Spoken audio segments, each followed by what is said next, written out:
2024-এর এই জুলাই ম্যাস কিলিংটাই হলো আওয়ামী লীগকে স্বৈরাচার বানিয়েছে।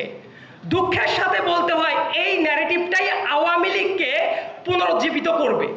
তার কারণ আওয়ামী লীগ 2024 সালের জুলাই মাসে এসে হঠাৎ করেই একটা স্বৈরাচারী রেজিম হয়ে যায় নাই।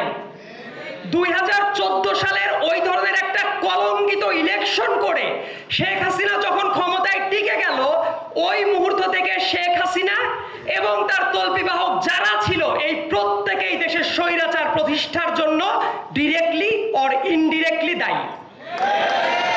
অনেকেই দেখবেন এই 2024 সালের জুলাই মাসে এসে হঠাৎ করে তারা মনে করছে শেখ হাসিনা খারাপ, কিন্তু 2024 সালের 7 জানুয়ারির ইলেকশনের টাইমেও হাতে ভোট দিয়ে যারা